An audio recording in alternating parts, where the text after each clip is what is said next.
મને આ બધું જોઈને શરમ આવતી હતી।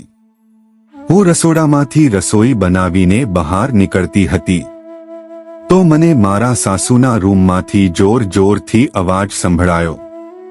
મારી સાસુ વારંવાર કહેતી હતી કે હવે ખમી જાવ, હું થાકી ગઈ છું, હવે પોરો ખાવ, હવે મારામાં તાકાત નથી રહી અને તમે ખૂબ જ તાકાતવાર છો। થોડી વારમાં મારા સસરા ગુસ્સામાં બોલ્યા, તું ચૂપચાપ બેસી જા, મને મારું કામ કરવા દે। આ બધું સાંભળીને હું ડરી ગઈ અને હું મારા રૂમમાં જતી રહી। હું સૂતા સૂતા વિચારી રહી હતી કે મારા સસરા આટલા બધા તાકાતવાર કેમ હશે। હું મારા સસરા જેવો પતિ માંગતી હતી પણ મારા પતિમાં મારા સસરા જેટલી તાકાત ન હતી। નમસ્તે મિત્રો, હું બારડોલીની રહેવાસી છું। મારા લગ્ન ખૂબ જ ઝડપથી થઈ ગયા હતા। મારા સસરા ખૂબ જ રૂપિયાવાળા હતા અને ગામના મુખી હતા, એટલે મારા માતા પિતાએ મારા લગ્ન તેના પુત્ર સાથે કરાવી દીધા। મારે સાસરિયામાં આવ્યા એને આજે 5 દિવસ થયા હતા। મારા પતિને રોજ સાંજે જમવાની આદત હતી, પરંતુ હું એવું નાનું નાનું કામ ભૂલી જતી હતી। મારું ધ્યાન તો ફક્ત મોટા કામમાં જ રહેતું હતું। આજે પણ હું તેની માટે જમવાનું લઈ જતા ભૂલી ગઈ હતી, એટલે મારા પતિએ મને જમવાનું લેવા માટે રસોડામાં મોકલી અને જ્યારે હું જમવાનું લઈને પાછી મારા રૂમમાં જતી હતી ત્યારે મારા સાસુના રૂમમાંથી વિચિત્ર અવાજ આવતો હતો। મારી સાસુ વારંવાર કહી રહી હતી કે હવે રહેવા દો, હું થાકી ગઈ છું, મારામાં સહન કરવાની તાકાત નથી અને તમે ખૂબ જ તાકાતવાર છો।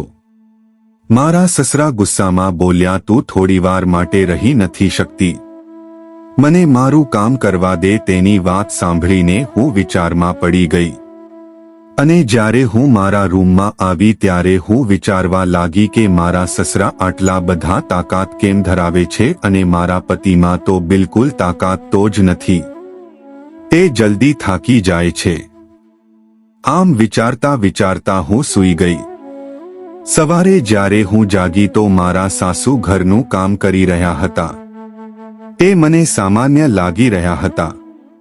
મારા સસરા ધીરુભાઈ ખેતરથી જલ્દી આવી ગયા। તે મારી સાસુને બોલાવીને રૂમની અંદર ગયા। મેં જમવાનું બનાવ્યું અને મારા સાસુને બોલાવવા માટે તેના દરવાજા પાસે ગઈ તો આજે પણ હું તેને અવાજ સાંભળીને ચોંકી ગઈ। રાતનો ખેલ પાછો શરૂ થઈ ગયો હતો। મારી સાસુ કહેતા હતા, પોરો ખાઓ, હું આજે પણ થાકી ગઈ છું।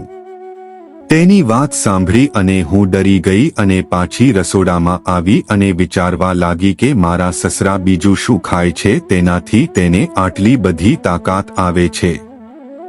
અડધો કલાક પછી હું ફરીવાર તેના રૂમ પાસે ગઈ તો હજી ત્યાંથી અવાજ આવતો હતો અને કામ શરૂ હતું। હવે હું જાણવા માંગતી હતી કે તેને આ તાકાત ક્યાંથી છે। થોડીવાર પછી મારા સાસુ રૂમમાંથી બહાર આવ્યા। તેના બંને હાથ પોતાની કમર ઉપર હતા, ફૂલ પરસેવે રેબજેબ હતા અને તે કહી રહ્યા હતા કે આ કમરનું દર્દ ક્યારે છુટકારો લેશે। તેની વાત સાંભળીને હું હસવા લાગી। મારું ધ્યાન મારી સાસુ ઉપર હતું। મારા પતિ જલ્દી જલ્દી થાકી જતા હતા અને સૂઈ જતા હતા અને એક બાજુ મારા સસરા આટલી બધી ઉંમર હોવા છતાં પણ જિંદગી ખૂબ જ મોજથી જીવતા હતા। હવે મારા સસરા શું ખાય છે તે મારે જાણવું હતું, તેની તાકાતનું રહસ્ય જાણવું હતું, પણ તે શીશી તેના રૂમમાં છુપાવેલી હતી। એટલે મેં વિચાર્યું કે મારે તે રૂમમાં જવું પડશે અને તે શું છે તે જાણવું પડશે। હું ધીમે ધીમે મારો સાસુ સસરાના રૂમમાં ગઈ। રૂમની અંદર લાઇટ ચાલુ હતી, એટલે તેનો મતલબ એવો હતો કે તે હજી સૂતા નથી, પરંતુ મારી સાસુનો અવાજ આવી રહ્યો હતો। તે કહી રહ્યા હતા કે તમે મને આ ઉંમરમાં પણ નથી છોડતા। તમે જાણો છો કે હું હવે થાકી જાઉં છું। મારા સસરા બોલ્યા, તું થોડીવાર માટે સહન કરી લે, પછી તેનો દર્દ નહીં થાય। થોડી વાર માટે શ્વાસ શાંતથી લઈ લે. અવાજ તો સંભળાતો હતો પણ કાંઈ દેખાતું ન હતું. હું મારા રૂમમાં આવી ગઈ અને સૂઈ ગઈ. બીજા દિવસે સાંજે જમ્યા પછી મારા સસરાએ કહ્યું કે અમે બંને બહાર આંટો મારવા માટે જઈએ છીએ. તેની વાત સાંભળીને હું મનમાં ને મનમાં ખુશ થઈ ગઈ. તેને ગયા પછી હું ઝડપથી તેના રૂમમાં ગઈ અને રૂમમાં તપાસ કરવા માંડી, પણ મને કાંઈ ન લાગ્યું, હાથ ન લાગ્યું, એટલે હું રૂમમાં છુપાઈ ગઈ. થોડી વાર પછી મેં જોયું કે જોઈને મારા પગ નીચેથી જમીન સરકી ગઈ. પછી હું તેની પાસે જતી રહી. તે બંને મને જોઈને આશ્ચર્યચકિત થઈ ગયા કે તું આ રૂમમાં શું કરે છે. તેને વિશ્વાસ ન હતો કે હું તેના રૂમમાં તેની પાસે આવી છું. મને જોઈને મારા સાસુ બોલ્યા, આજ પછી તું રૂમમાં ન આવતી. તો મારા સસરા કહેવા લાગ્યા, મોઢું બંધ રાખ. જેટલો તારો મારા ઉપર અધિકાર છે એટલો જ તેનો પણ મારા ઉપર અધિકાર છે. હવે હું રોજ મારા સસરાના રૂમમાં જવા લાગી અને તેની સાથે તેના કાર્યમાં સામેલ થઈ ગઈ. એક દિવસ અચાનક અડધી રાતે મારા પતિની નીંદ ઉડી ગઈ અને તે મને શોધતા શોધતા મારા સસરાના રૂમમાં આવ્યા. અમને ત્રણેયને એક સાથે કામ કરતા જોઈને તે ખૂબ જ હેરાન થઈ ગયા કે હું અને મારા સસરા એક પગ પર ઊભા પૂજા કરી રહ્યા હતા અને મારા સાસુ થાકીને બાજુમાં બેઠા હતા. અમને આવું કરતા જોઈને જોરથી બોલ્યા, આ બધું શું છે? તો મારા સાસુ સોફા પર બેઠા બેઠા બોલ્યા, તારા પપ્પા ઘણા સમયથી આ રીતે જ કામ કરે છે. તેનું કહેવું છે કે આ રીતે પૂજા કરવાથી ભગવાન જલ્દી પ્રસન્ન થાય છે અને માણસને ઈચ્છાઓ પૂરી થાય છે અને ઈચ્છા પ્રમાણે બધી વસ્તુ મળે છે. હું જલ્દી થાકી જાઉં છું, પણ તારી પત્ની અને તારા પપ્પા લાંબા સમય સુધી આ રીતે પૂજા કરે છે. ખબર નથી પડતી કે આ બંને કેમ નથી થાકતા.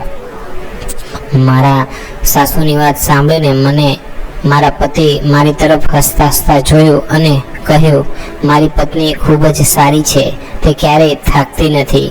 તેની વાત સાંભળીને મને શરમ આવવા લાગી. પછી મારા પતિએ બધાને સમજાવ્યા કે આ રીતે અંધવિશ્વાસ રાખવો સારો નથી. જો આપણે સાચા મનથી પૂરી શ્રદ્ધાથી ભગવાનની પૂજા કરીએ તો બધું સારું થાય છે. અને તેની વાત મારા સસરાએ માની લીધી. હવે પછી તે સામાન્ય માણસની જેમ પૂજા કરવા લાગ્યા.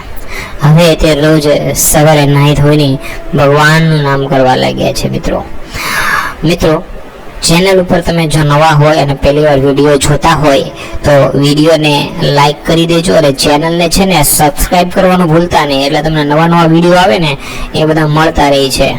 આ વિડીયોમાં આવેલા તમામ પાત્ર છે કાલ્પનિક છે, એમનો કોઈ વાસ્તવિક જીવન સાથે સંબંધ નથી.